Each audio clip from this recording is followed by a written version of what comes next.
സർക്കാരിന് വേണ്ടി സർക്കാരിൻ്റെ താല്പര്യങ്ങൾ സംരക്ഷിച്ച് സ്പീക്കറുടെ കസേരയിലിരുന്നതിൻ്റെ കുറ്റബോധം കൊണ്ടാണ് അങ്ങ് എന്നോട് ചോദിച്ചത് ആരാണ് പ്രതിപക്ഷ നേതാവ്.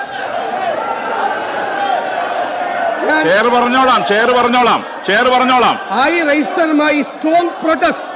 There is an impropriety in your question. There is an impropriety. സ്പീക്കറുടെ കസേരയിൽ ഇരുന്നുകൊണ്ട് അങ്ങ് പ്രതിപക്ഷ നേതാവ് ആരാണ് എന്ന് ചോദിച്ചത് അങ്ങയുടെ പക്വതയില്ലായ്മയാണ് തെളിയിക്കുന്നത് എന്ന് പറയേണ്ടി വന്നതിൽ എനിക്ക് ദുഃഖമുണ്ട്.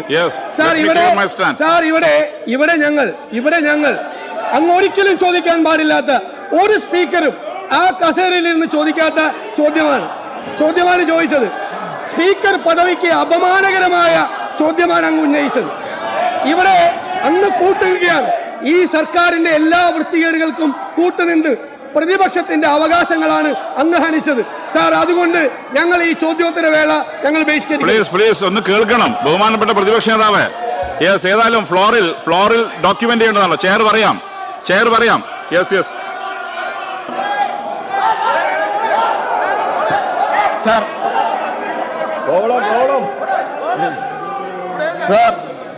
ചെയറിനെതിരായി ബഹുമാനപ്പെട്ട പ്രതിപക്ഷ നേതാവ് തുടർച്ചയായി അധിക്ഷേപങ്ങൾ നടത്തിക്കൊണ്ടിരിക്കുകയാണ്.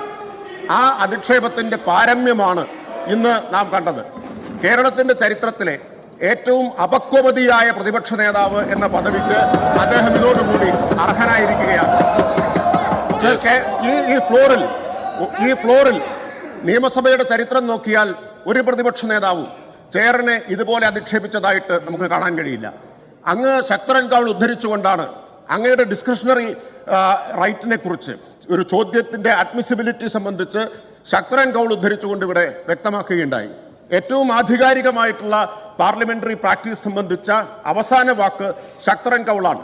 ബഹുമാനപ്പെട്ട പ്രതിപക്ഷ നേതാവ് ശക്തൻ കൗളിന് മുകളിൽ തന്നെ സ്വയം പ്രതിഷ്ഠിച്ചിരിക്കുകയാണ്. ആ പ്രതിപക്ഷ നേതാവിന്റെ അഹന്തയും അപക്വമായിട്ടുള്ള പെരുമാറ്റവും ഈ സഭയുടെ അന്തസ്സിനെ ഹനിക്കുന്നതാണ് എന്ന് ചൂണ്ടിക്കാണിക്കാൻ ആഗ്രഹിക്കുകയാണ്. ബഹുമാനപ്പെട്ട CM